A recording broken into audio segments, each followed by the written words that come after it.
Welcome to Lama Surya's Awakening Now podcast. We are very pleased to share with you Lama's unique illumination of the awakened awareness teachings. If you are interested in supporting Lama Surya's podcast, please go to BeHereNow.com/Suryadas.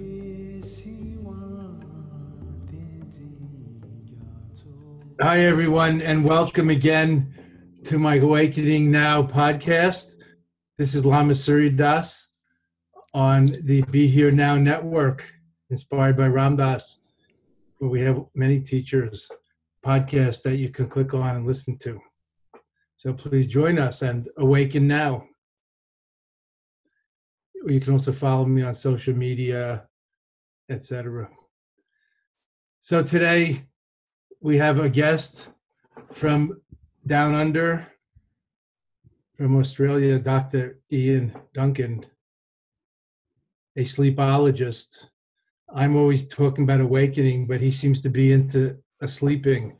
So I don't know, we might have to fight it out and decide what's better. But he's a great guy, and we've gotten to know each other a little.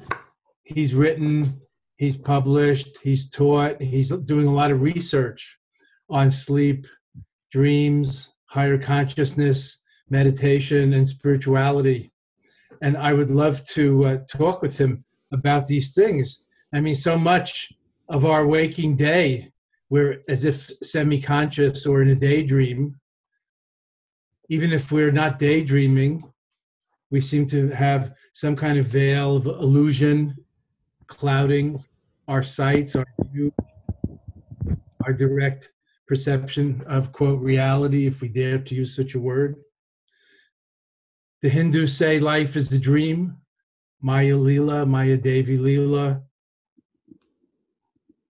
The goddess, life's dreamlike dance.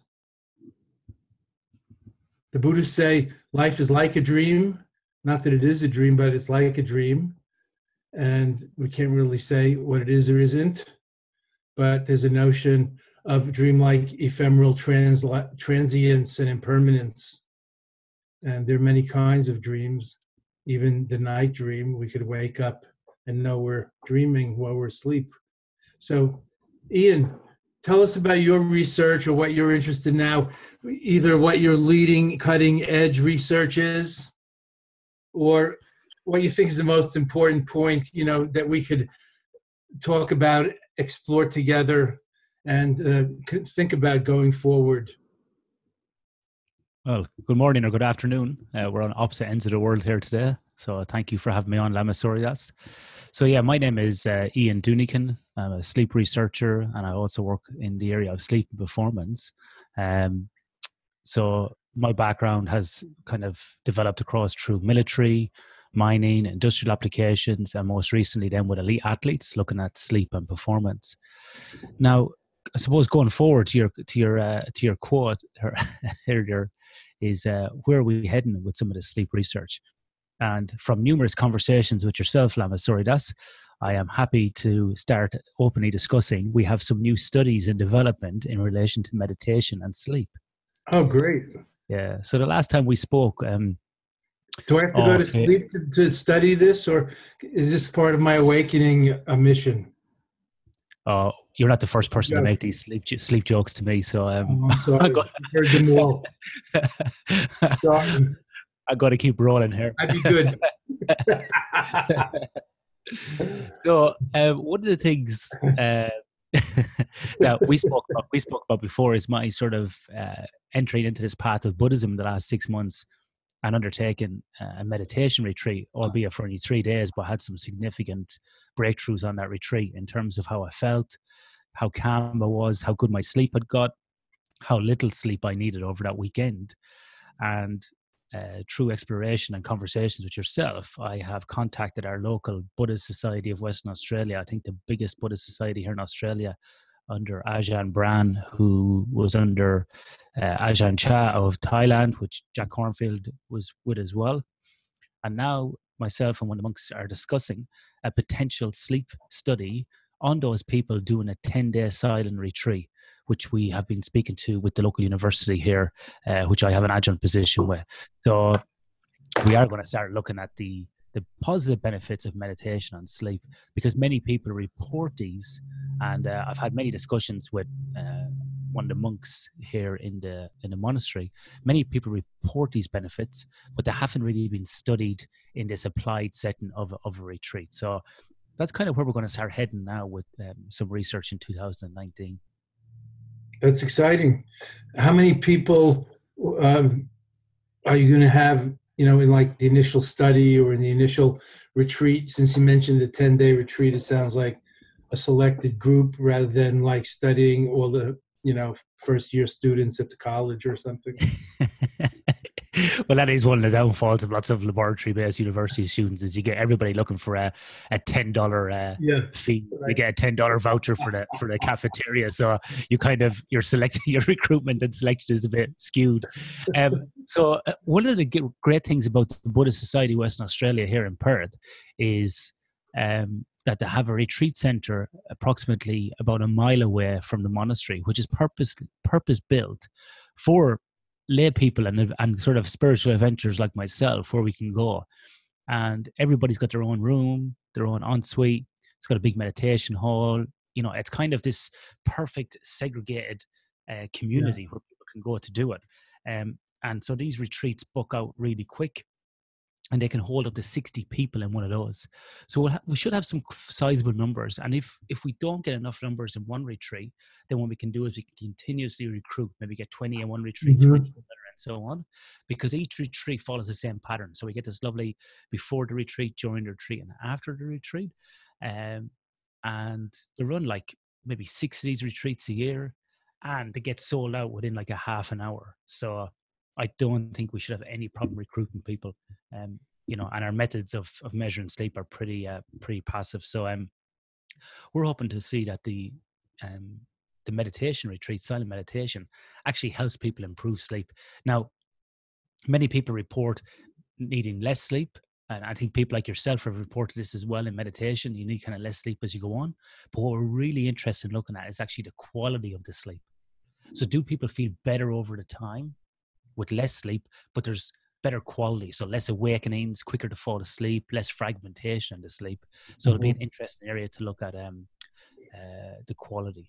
Yeah, more deep REM cycles or deeper sleep, undisturbed sleep, and so on. That's exciting. So who'd be leading these retreats, and what style retreats are they? Like you mentioned Ajahn Brahm. By the way, I'll give him a shout out because he's a great guy and he has some very good books, including funny books. Which we will appreciate, being in the spiritual side of life. We don't want to get too serious about it. Isn't he the one that wrote the book called Who Brought This Load of Dung in Here? I think he might be, because he tells a lot. He's very learned. He's also very, very funny. Yeah, I think he's an astrophysicist originally. It's brought the load of dung into our lives, which is funny for a monk. He's a very pure monk. So good for him. Is he going to be teaching them? And are these experienced meditators or beginners or all kinds that you're measuring the sleep of during the 10-day retreat?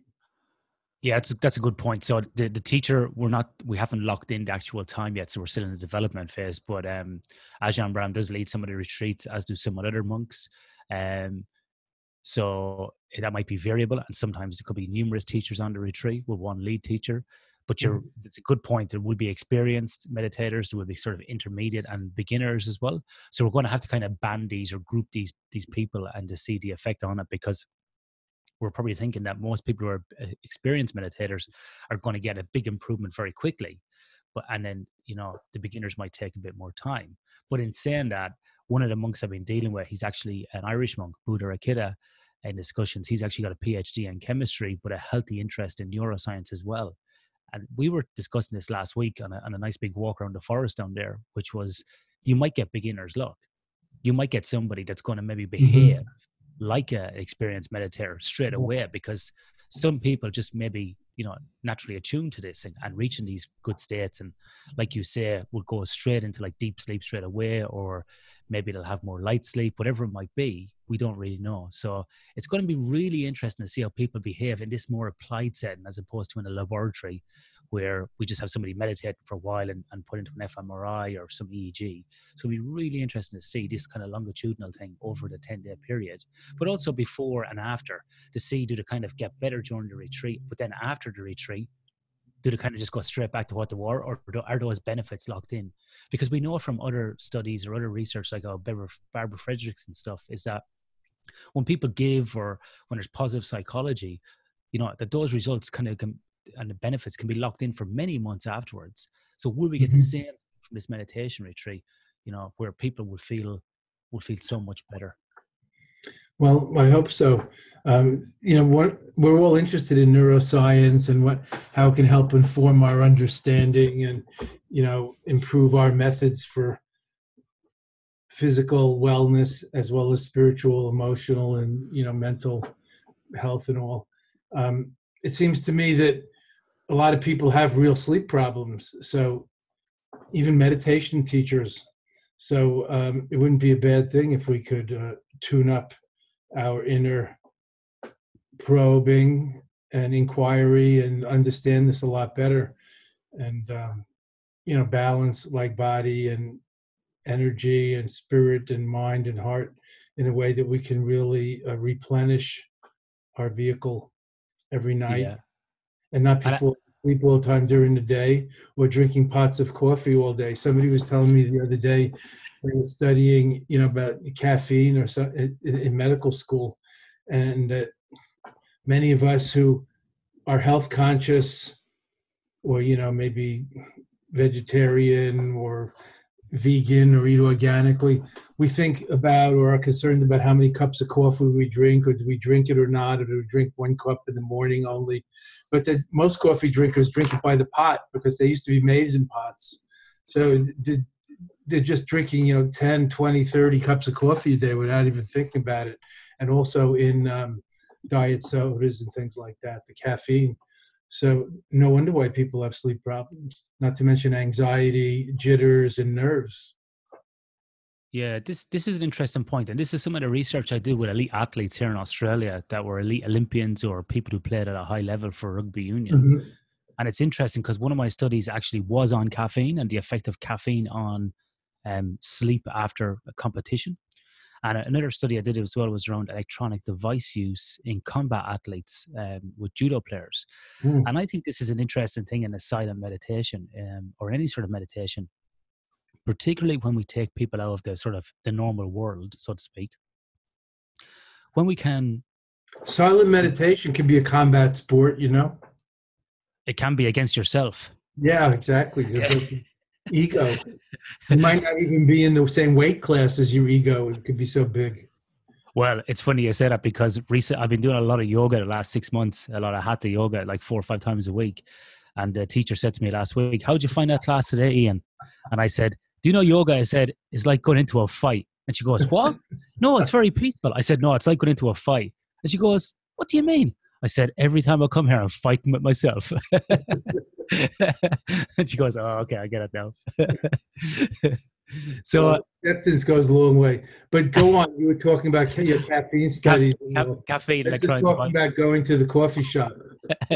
So if we look at coffee, you're dead right. Like people are consuming, lots of caffeine during the day to help them stay awake. Throughout the day, they're kind of using it as a drip feed or kind of microdosing throughout the day to get them through sleep there. And we know that from studies in America or here in Australia, that 1 in 3 people are chronically sleep deprived. So people are using this ergogenic aid to keep themselves awake. The problem with that, though, is that when you consume caffeine, habitually like this, it's going to keep you awake at night. And particularly if you're consuming it within like 4 to 5 hours before bed, because it's going to affect your sleep overnight. And many people have coffee after dinner as well. So on these meditation retreats, are people going to consume less caffeine? It's going to be of interest as well. As time goes on, do people consume less coffee? Does that have an impact on their sleep? Is that going to improve it? Because we know when people go off coffee, after a kind of washout period, there's definitely improvement on sleep. But the biggest thing, I think, is the use of electronic devices and external stimulus. Now, there's varying degrees of results from the use of electronic devices across general population to elite athletes and so on, in terms of how that affects your ability to fall asleep. But I think what's more important, or what's really interesting to look at, is not even electronic device use, but it's the activity before bed. Now, I know that in sort of the Western world, this is becoming more and more prevalent across all sorts of groups, where people are coming home after work, they're having dinner, they're bathing their kids, putting them to bed, reading a story. And most parents then are jumping back on email for 2 hours before they go to bed to try and catch up on stuff that they might have missed out on during the day, or we have this 24/7 society. Now, it's not so much even electronic device use there that's the issue. It's a type of activity, because you get a frustrating email from a boss, from somebody else, makes you angry. It's going to raise cortisol. Cortisol has its inverse relationship with melatonin, which is kind of a sleep hormone. And so if melatonin is suppressed and cortisol's high, you're going to find it extremely difficult to fall asleep and even stay asleep. So I think with these silent meditation retreats, it's not even just a meditation, it's the removal from all this other kind of crap that we deal with in our lives every day. So it's like kind of it's not just a spiritual detox, it's a sort of electronic detox as well. Well, you're thinking about the electronic angle, naturally enough, being a scientist and lab researcher. It seems to me that when you go into retreat, it's really not just removing from the electronic static, but the work. What you're talking about is work with the boss and stress and other things and messaging, but other kinds of input and stimulation. TV, the screen, the handheld, surfing the web, social media, all the stuff, reading the news, which is mostly the bad news. If it bleeds, it reads.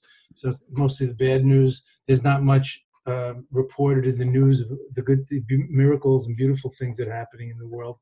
So I think going to retreat can, release a lot of stress and tension of all kinds. Of course, doing a electronic fast or a grid fast, media fast for a day, you can do even in your regular life and see how that affects you. Like on a Sunday, just detach from the cell phone and the laptop and the radio, the music in the car, whatever you listen to, your MP3 thing. I think that this kind of fast is very healthy, just like food fasting or juice fasting can be. Yeah, and even sort of in non sort of, let's say, meditative environments like we've been discussing here today, there's another great study that was completed up in Colorado by Kenneth Wright from the University of Colorado, where it actually took a bunch of teens into the woods for, I think it was 21 days. So they had no electronic devices. They were out there in natural light, natural dark cycles. Mm-hmm. And guess what happened? Stress reduced, sleep increased. They went to bed when it got dark. They got up when it got bright. All indices of, self-reported happiness and, all went up. So, I think you're dead right. There's something in doing, even at home, a digital detox for a few days, or even if you can't completely do it, is at least reducing the amount of time that we spend on it, because we're completely locked into it. You talk about Buddhism and the hungry ghost realm. I look at my phone sometimes and I call that the hungry ghost, because that's dragging me into hell some days. Well, right. That is the kind of thing we think about it in Buddhism or Dharma. The symbolic ghosts, like addiction, and overwhelming need and craving, desire, or inner conflict of fighting with ourselves and our own demons, not something outside. And that's why the realm of the mind or consciousness or spirit is so rich and interesting. And if we have ways of exploring their mechanical ways and also more subtle mental ways, we can make a great voyage into the inner space and find a lot. I mean, the Tibetans have a saying, everything we seek is within. So that's something to explore. Well, it's interesting, Lama Surya, that's because our very first conversation, we were speaking about different things on my podcast about reincarnation and so on. And you said, watch The Unmistaken Child. I watched The Unmistaken Child. I saw the monk who was looking for him, Tenzin Zopa. I've put his name into Google. couple of weeks later, Tenzin Zopa was here in Perth You're teaching kidding. teaching a one-day workshop. Where did I go last Saturday? To a one-day workshop with Tenzin Zopa. And so people said, what brought you here? And I told a story, and people went, wow. But Tenzin Zopa, really, one of the things I remember about his workshop last week, and it was this great workshop for like 6 hours, he spoke about grasping or clinging. You know, and you're sitting there in this great kind of psychedelic room in this Buddhist center here in Perth, and you're kind of all the and it was great. Like when you tune out from the teacher, it's great because you can just look at the wall, and then when you tune out from the pictures, you can tune back into the teacher. That's what I like about Tibetan Buddhism. There's always something to look at in the room, you know. And so with this teaching, he was talking about grasping or clinging to things, you know, and to constantly, he was talking about a cup, you know. And I was looking up at the Hungry Ghost realms and the wall and the whole wheel, and you know, but what I was thinking about was how we do cling and grasp things like electronic devices in our life, and we do cling and grasp to the internet and all these external things, and we don't try to self-reflect or find this happiness within. We're constantly looking for an external stimulus. Right. Well, that's a kind of addiction, and you know, it's hard to stop, take a break.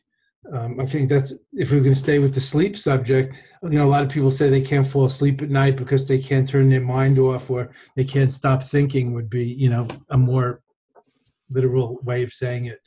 And of course, there are ways to do that by breathing and meditation and relaxing and concentrating, or listening to music, or white noise, or a pink noise. I heard is a new designation for really healthy healing sound. It's not just white noise. Pink noise, like the sound of the ocean, is different than white noise. Apparently, it has more sound nutrition somehow, according to some article I read lately. I think it was in Science magazine. But you never know. There's always some alternative facts, no doubt, in these days. You can't believe everything you read, or worse, you can't believe everything you think, Ian. Well, that's true. Yeah, I think it was Stephen Hawking who, when his postdoctoral work, completely destroyed his own PhD thesis and proved it wrong. So you know, that's the great thing. I'm always looking to be proved wrong by myself, not by anybody else. That's called growth. That's called growth. Good for you. But this whole thing about meditation is pretty interesting, and I've been listening to lots of podcasts on this and lots of talks on it. And the more I listen, the more I hear, and it's you know, it's interesting from a Tibetan Buddhism thing side. If you want to kind of correlate back to your area, is that the Dalai Lama said that there is no better meditation than sleep, which was quite a powerful statement. And I was like, so he's placing so much emphasis on sleep. But also in talking to Buddha Rikita here in Western Australia, he also speaks about that the Buddha, you know, talks about insomnia in a different way. That the benefits of meditation, the benefits of Buddhism is to, you know, help you get to sleep. It helps you stay asleep, and also stops you from waking up early in the morning, which really are the three types of sleep insomnia that we have. We got sleep onset insomnia, sleep maintenance insomnia, and early wake insomnia, so to speak. So they're the three types of insomnia that are classified in the American Academy of Sleep Medicine. Now, that's 2,500 years ago the Buddha said that, and so I'm sure these things have been around. We haven't reinvented them or invented them ourselves, but it's interesting that those things have been spoken about, you know, through the time. And then the other one I've been looking at is that, or listening about, is that sleep, and this I think was listening to Robert Thurman and so on, is a preparation to enter the bardos when we die. Mm-hmm. And so that the whole thing about sleep is just really a practice for us to embrace our death when the time comes, which is a very novel area that we haven't looked at in sleep research. And I think this whole side is ripe for opportunity in the sleep research for us. Yes, well, they say that, you know, falling asleep is the little death, and we can rehearse our death every night by doing sleep yoga and dream yoga and lucid dreaming and all, and prepare to go into the bardo consciously rather than unconsciously driven wherever our conditioning or karma takes us. There's a lot to learn there. Some of it's encoded or even explicit in the Tibetan Book of the Dead, and there are other practices like the dark meditation practices and other things like that we can do. In our 3-year retreat, Lama training, I can't remember if we talked about this before. I sat up in we sat up all night. That's traditional, in like a meditation box instead of a bed. So we were kind of sleeping lightly, and it's easier to awaken in the dream and know you're dreaming. When you wake up in the morning, it's not the same kind of pulling yourself out from the depths when you sleep sitting up. Not that I'm recommending it to any of our dear friends or listeners, kind of what yogic austerity for advanced meditators. But I found it very useful, especially for lucid dreaming and staying consciously awake while falling asleep and going through the stages of first hypnagogic images on the back of your eyelids, which is like half asleep and half awake. And then you go into the kind of unconscious or semi-conscious dark, let's say, but there's still like an inner light that you can know or see by. If we practice doing that, they say that then we can do that when the big death comes, when you stop breathing, when it's time to go on with your, let's say, spiritual journey or your more subtle journey, when this body is done. Yeah. No, I think it's really interesting, and we haven't really seen much of that in the literature at the moment from a scientific perspective, about the interrelationship between sleep and death and the bardos and so on. And I think sometimes as scientists, the scientific community, it's very easy to kind of dismiss the philosophy, religious side of these things, but it's definitely an area that needs to be probably researched more, I think. I think the scientific community and is coming together, more overlap, more interface, more cross fertilization with the spiritual community and the religious community too. The popes had meetings with the heads of many of the religions and talk about these things for days in detail, not just one day. Or his main religious advisor representative has. And a lot of us are doing that. Maybe you could foment some sleep research into this little death that Bob Thurman was talking about at night, and get some people to experience that, or and test them like you are with these 10-day meditation retreats, or somebody related to you could, or one of your graduate students or colleagues. It's a great subject. Yeah, no, definitely. Yeah, there's definitely opportunity here, I think, to do lots of different things. But we're going to start with this meditation retreat next year, and hopefully we can start to see some benefits from this. Yes, in the Tibetan Book of the Dead, some of it's explicit, and we read it to the dying or dead person. And some of it's more implicit or coded, needs to be explained by the oral tradition or the yogis. In fact, Ian, just to blow your mind, since we're talking about research, in Tibetan Buddhist tradition, means the tradition has, in general, a way of continuing to be conscious and meditate after death. So that's why Bob Thurman was talking like that about falling asleep, because you can prepare for this. And somebody even sent me a picture the other day through an email or text from India of an old Tibetan meditation master who was sitting up and meditating some days after his body stopped breathing, in other words, clinical death. And he was still pink and rosy-cheeked and not... the body was not deteriorating. So I think there's a lot of room here for expanding the paradigm of who we are and what we are, and where we when we start and when we're done, or is there a continuity, and is it all connected to the source, to the one? We start to really identify more with the oneness rather than the separateness, and then we'll have less fear also of falling asleep or of dying. These people exist. I've met some of them. I saw two meditating for 10 or 12 days after they died when I was in India, the great Dujum Rinpoche, and I forget which one the other one was. And it's very true. The University of Wisconsin guys, Richie Davidson, is trying to put fMRIs on their heads, but to get the equipment to the people in these places is usually a big challenge. But the interesting thing is the consciousness seems to still inhabit the body, even though the body is not breathing. And there may or may not be mental activity, which is what they're trying to research.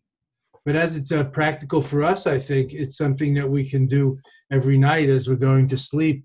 And see what's going on within ourselves as we're falling asleep. Like gaze into the light behind your eyelids and go to sleep fall asleep consciously and relax into it. It might help you fall asleep, stay asleep, and wake up more rested, as you said, the Buddha said. Yeah, no, definitely. And I think it's important to probably know as well, Lama Surya, is that in the sleep science community, we still don't know what the purpose of sleep is.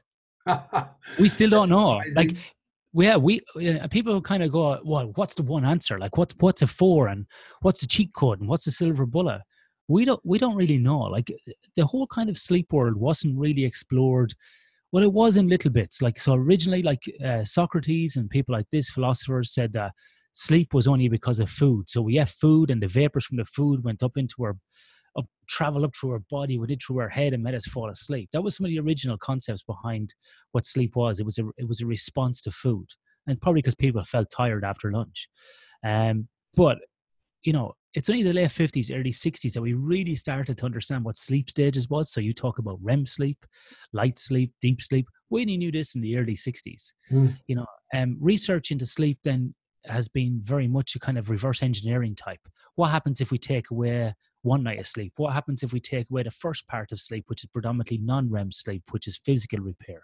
What happens at the end of the night if we take away REM, which is really important for recovering, of the brain, really? So we know if we give too much caffeine, take away caffeine, it's all this kind of, looking for these little bits of cause and effect. But the overarching thing, or the overarching goal of sleep, we still don't have a consensus. We know that it's important for different reasons. We know if we don't have it, we gain weight. We have obesity because leptin and ghrelin levels in our body get kind of screwed up. We also know then that if we don't get enough sleep, that it can lead to mental health issues such as depression, anxiety, giddiness, whatever it might be. It can make pre-existing issues worse. We also know from a performance perspective, whether it be physical or cognitive, that we're going to have impairment as well. So we know all these things can happen from it, but we still don't know or can't say why we have sleep. So I think it's still really interesting as a society, that we don't know, but also we should be exploring all these other parts that are related to sleep. And one of the benefits of sleep, and I suppose the relationship with death, for example, in a Buddhist context, is this is one of these great experiments, because if we don't find out in an experiment, we're going to find out very soon ourselves when we die. So we'll know the answer sooner or later. Well, the Dalai Lama said he's kind of not rushing, but he's kind of looking forward to the day he dies. He's very interested to see what happens from a sort of scientific and philosophical or existential point of view. But that was pretty amusing and interesting. But he's got the comfort of knowing he's coming back.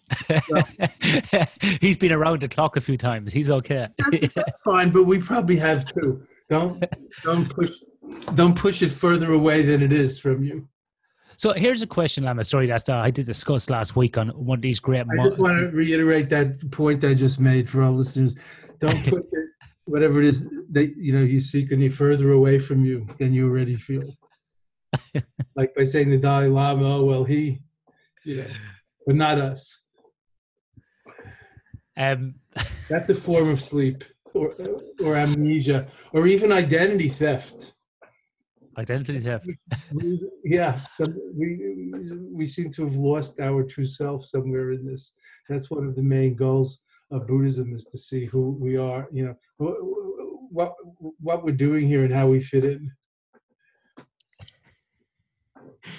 A question I do have for you on the relationship with sleep, which from a Buddhist perspective would be interesting, because I had a very good conversation with one of the monks here last week when we were on this nice big walk around the forest, is about with rebirth or karma, or coming back into a new life.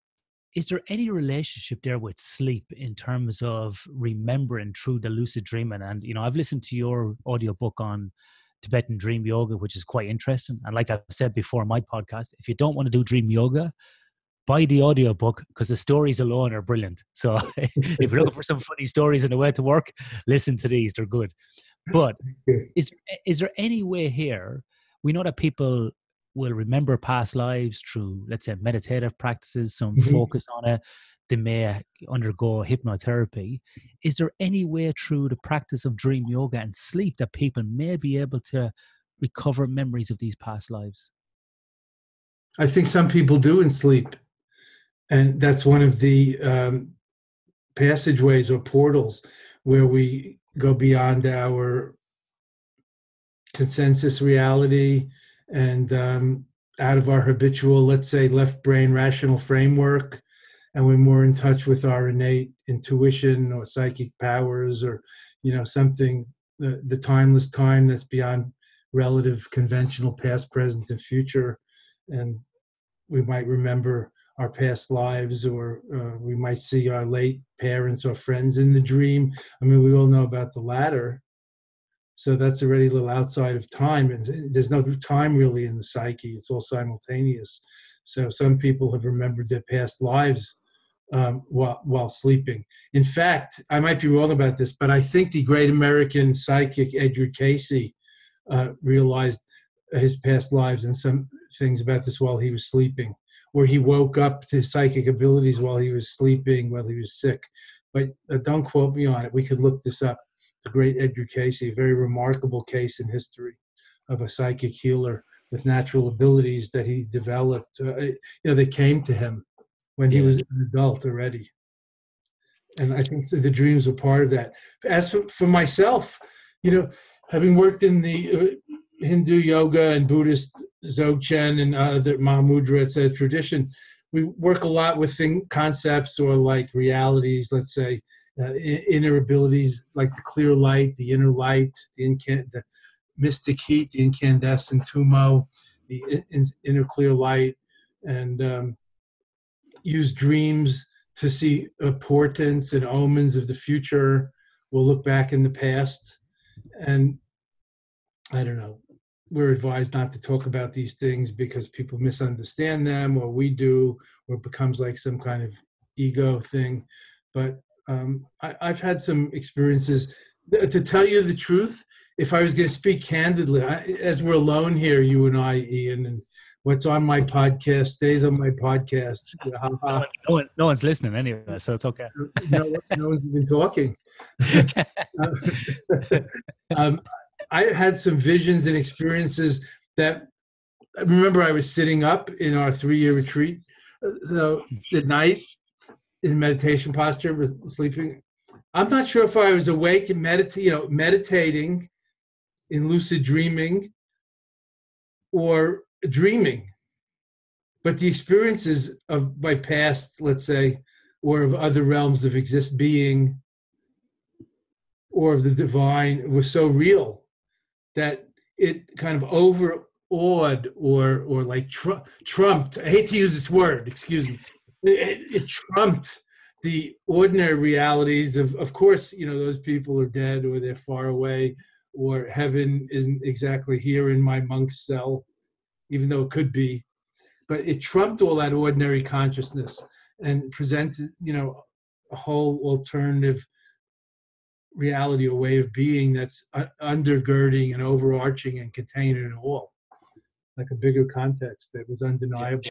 So I think that's why in lucid dreaming we can do things like fly or visit other parts of the world and do things that's kind of like a virtual reality thing online, because we're not limited by being identified with our physical body and its socialized limitations that we know about. Of course, in the dream, we're not really flying. Our body's still lying there like a log in bed, but our spirit is soaring. Let's not lose the metaphor here. Flights of the mind.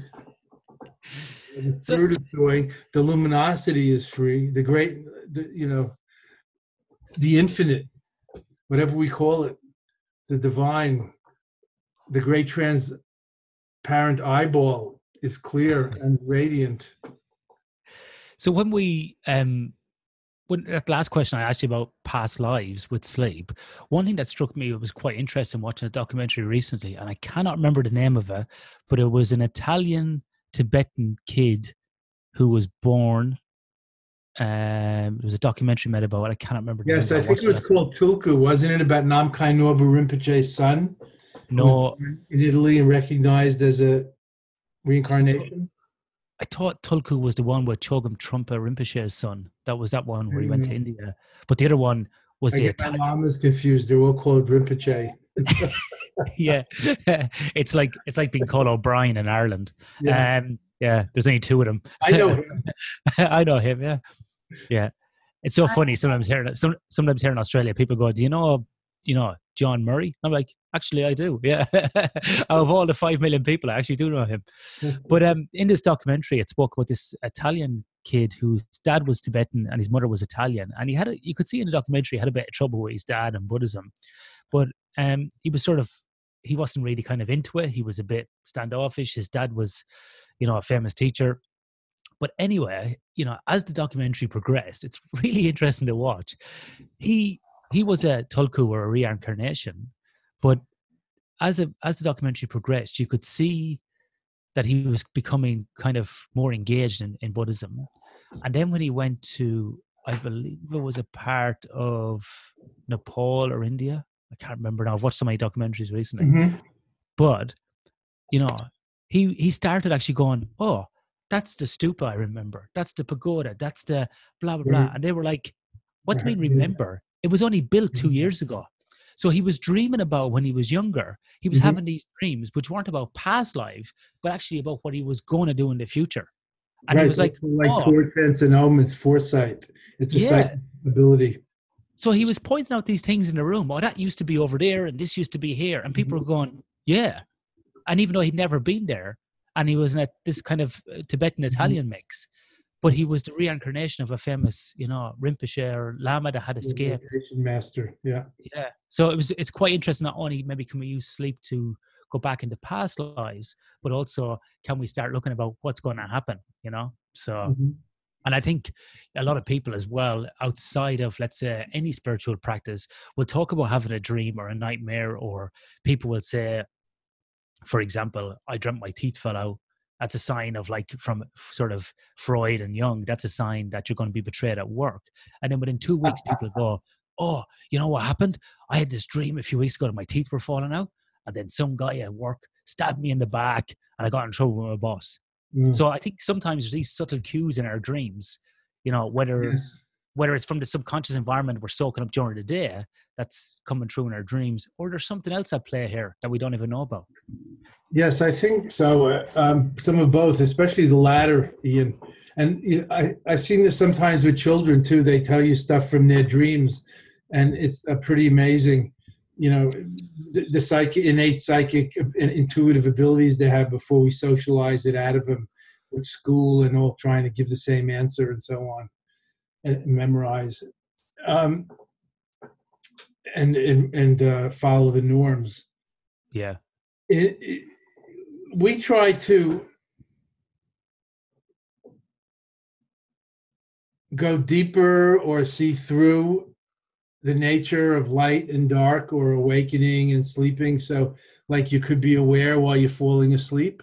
That'll be a particular advanced meditation instruction, not just if you're nodding off, try to breathe a few times or splash water on your face to wake up, but actually stay aware and notice yourself falling asleep, and then you're like the witness of that rather than falling asleep yourself.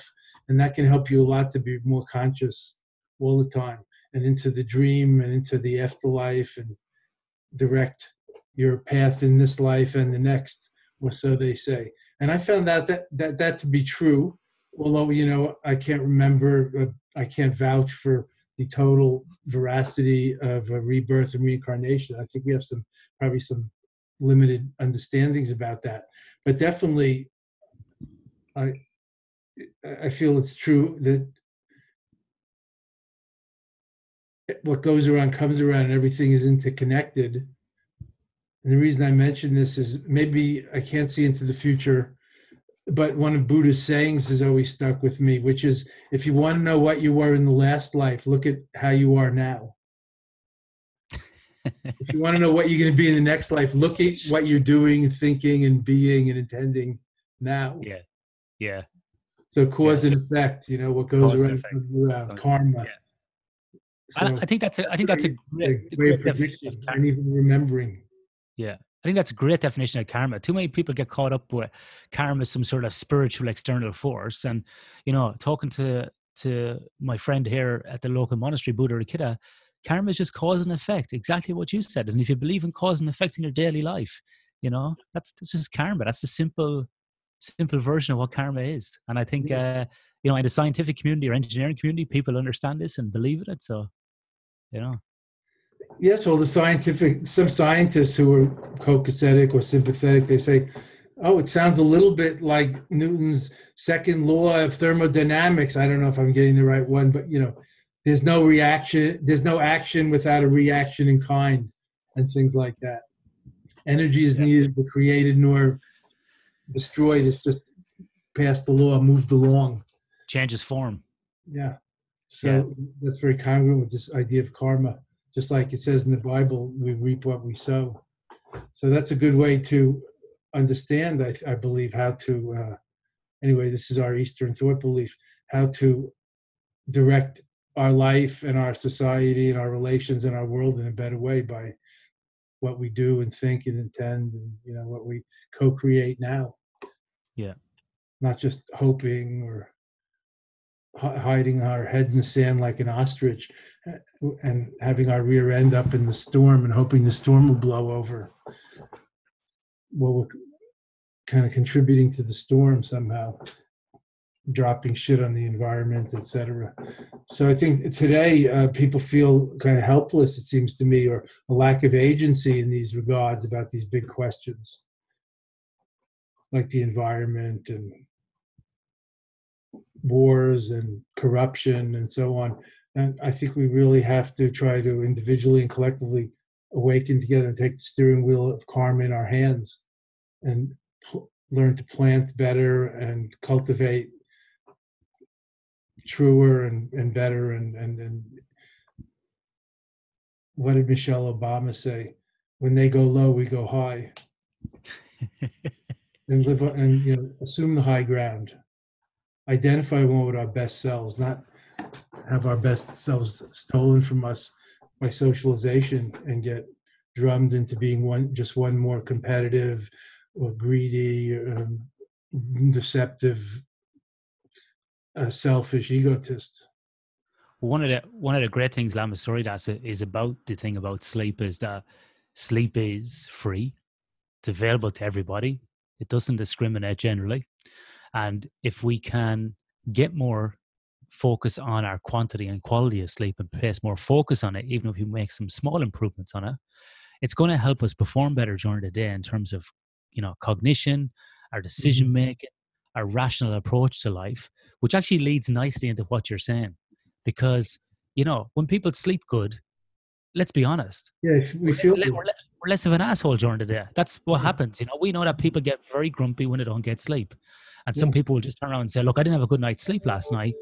So if we can have better sleep and feel better during the day, we can maybe more rationally approach these things like environment, sustainability, working together, being collective, being engaged, working on these other things. But if we're constantly our hearts, trust people, not so irritable.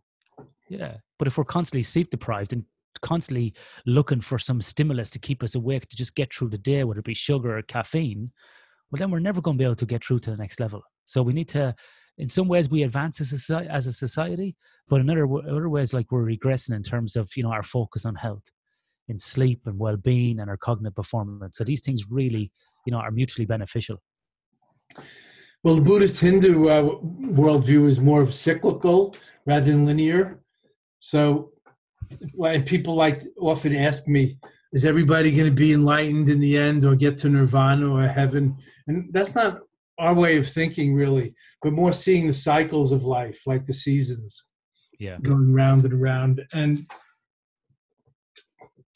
lifting ourselves up where we are,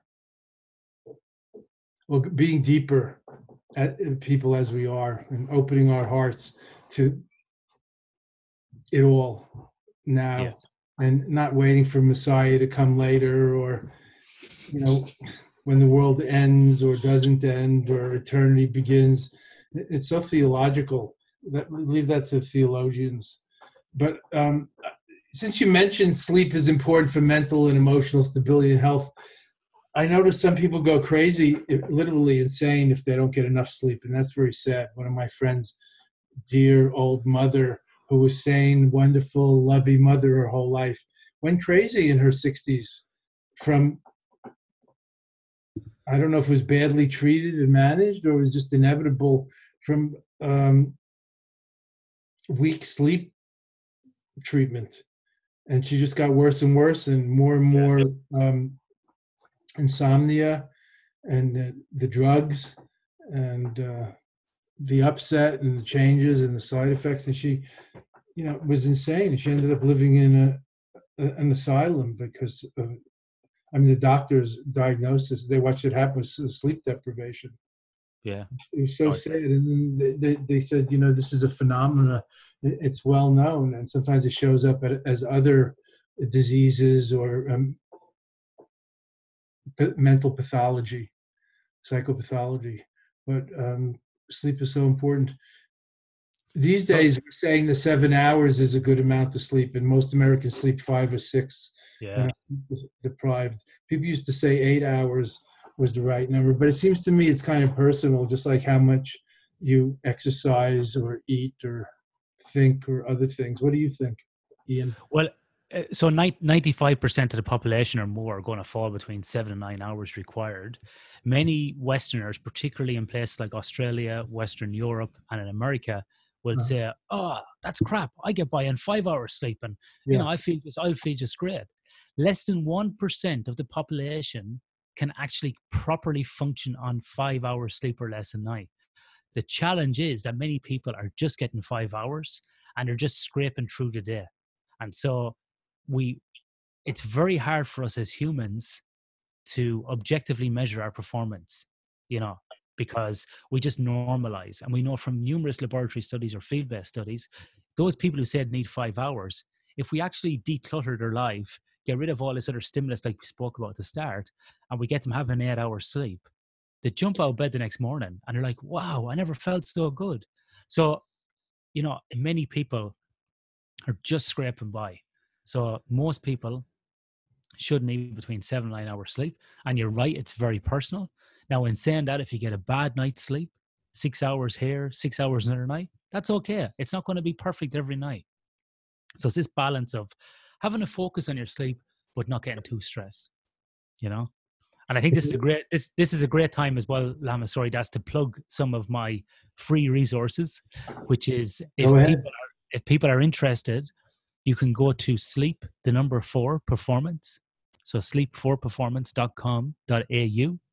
There's a website there that's got blogs, articles, links out to my TV appearances on YouTube. I have a TEDx Perth talk that I did last year called Sleep In and Win. There's also a podcast called Sleep for Performance Radio, which you were on recently. And we're coming to the end of season 2. That's available on Podbean and iTunes, completely free. There's free books there to download as well. Lots of free information. So you can jump on there and grab what you want. You can follow me on Twitter at Sleep4Perform or on Instagram, Sleep4Perform.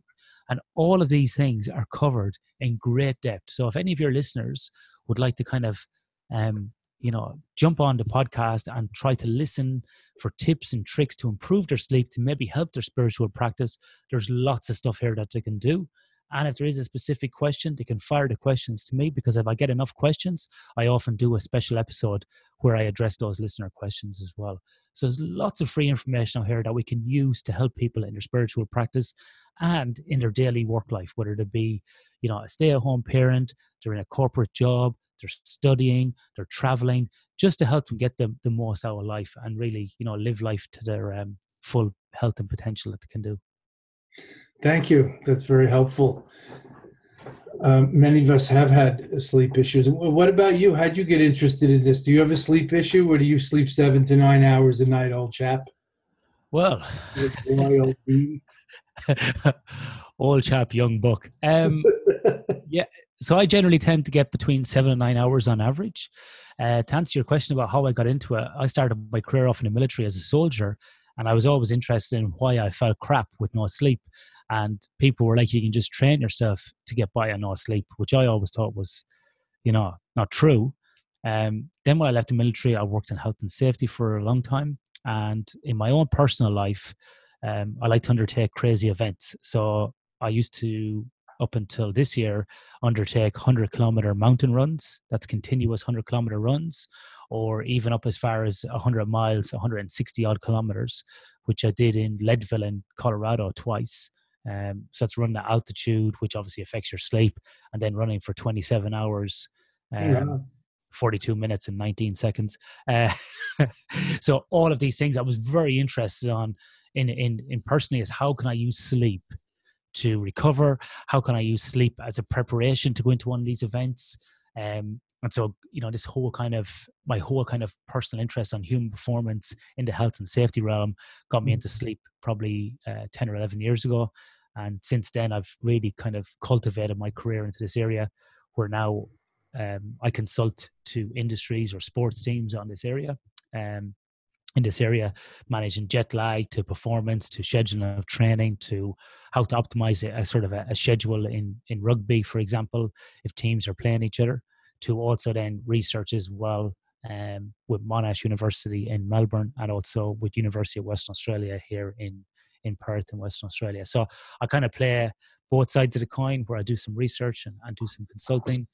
But it's just an area kind of from a personal passion. So it's the old thing, isn't it, Lama Surya? That's if you do something you like, you never work a day in your life. And the last 10 years, I've absolutely loved doing this work. And every day I bounce out of bed and I feel good. So I think even if I do have a bad night's sleep, it helps that I go to a job where my boss is brilliant because it's me.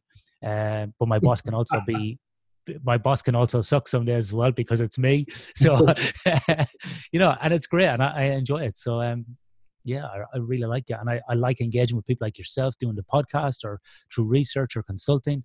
And so I might be talking to a Buddhist monk one day. The next day I might be at a factory speaking to some workers. And then the next day I might be dealing with an elite sports team. And then the next day I might be at home writing a manuscript for a research project. So for me, this variety is awesome. And it's all leading into one area. Just really trying to, my overarching message or my overarching goal of my work is to really try to support people in improving their sleep. Oh, it sounds wonderful. I'm sure.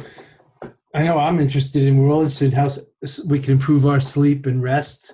I was thinking when you were saying the scientists don't really know or agree on what's the purpose of sleep, I was thinking, I'm a simple man. I thought the purpose of sleep was to rest, especially to rest, like in simple terms, the body and the mind. In very simple terms, that's what it is. But there's still no one reason why we sleep. So, but you're right. In a very simplistic term, that's what it is. But sometimes the simple answer is the best. We want to get too complicated. Just my shot at it. I'm more the question man than the answer man. But I did want to say that you've been into Buddhism this year and you went to retreat and you're talking to monks. And, so let's say that's on the positive side. I rejoice in your merits. Yeah. And on the more funny negative side, you run 100 or 150 kilometers and you run at high altitude. So since Buddha taught the middle way, I think that's like in your negative column as a Buddhist, even though it's a fantastic thing to do. And I'm just teasing you. But some people might say that it's a meditative practice because in those runs, I do a couple of mantras. Extreme nature of the Pikes Peak Marathon or the Peak 100-mile, race and so on. So good for you. Bully for you. So you might be happy to know that, Lama, sorry, that's about 6-7 months ago, I semi-retired from running because of my Buddhist practice, was talking about the middle way and my body was breaking down so much. So I started swimming instead. So now my practice is mainly swimming, yoga and martial arts, which is definitely helping my body and helping my mobility and how I feel because I've had some serious neck and back injuries. But you are right. It's a good point that sometimes we go too crazy on one side and we don't have balance. Right. So that's why I say balance. Yeah, balance. And you're dead right. And that's why I'm sort of like semi-retired from running at the moment and giving myself, it was true meditation and it was true Buddhist practice that I did say to myself, look, in a loving compassion, like a love and awareness meditation, I was being too harsh on myself, first of all. So before I could do love and awareness for anybody else, I needed to look at myself and go, hey, you are completely destroying your body. You've come out of playing rugby as a youngster. You were in the military. Then you had all this time of running these crazy runs, and not just the runs, but all the training for it and doing, combat sports. Right. Maybe it's time. Maybe it's time, Ian. You're the big 4-0 this year, or the little 4-0. Maybe it's time just to maybe it's time just to take a little bit of a break and do something else. Not saying you can't do anything, but just maybe chill for a year. So it's a good point. I hope that the next 40 or 50 years is even better, and you have a long life in the Dharma and in the spirit. And really, all of us who are talking tonight and listening, may we all have long life in the Dharma and in the spirit, and all, loving and awakening together. It's so important today. So Ian, thank you. It's been wonderful. And I'm going to look up your website again, Sleep for Performance, and I'm very interested. And I've been saying this for a long time. So over the years, I'm saying to you, I like to watch the Olympics and the elite sports. And I used to be an all sports all the time guy in my youth. And I'm always thinking, if we practiced our spiritual exercises even close to the way those Olympic athletes and professional athletes and ball players and professional musicians practiced, this would be a different world. For sure. We transformed. So I'm giving a shout out also for, as Buddha said, practicing as if your hair is on fire. That was the other, every other day there was the middle way of balance and moderation. And then the next day it was practice as if your hair is on fire. So thanks a lot for coming on this Awakening Now podcast, Ian, and I look forward to further collaborations and co-creations. Awakening Now podcast here on the Be Here Now network, inspired by Ram Dass. And you can find, again, my output, communications, teachings and jokes on social media, on the Lama Surya Das, and my books and publications are out there, including Tibetan Dream Yoga. Much worth listening to, I hope, I think. And thanks to you all for being in this wonderful, beautiful, good dream with us tonight. And let's, even if the world is like a dream, let's make it for our children and grandchildren like a good dream rather than like a nightmare. Thank you. And love to you all. Thank you, Lama Surya.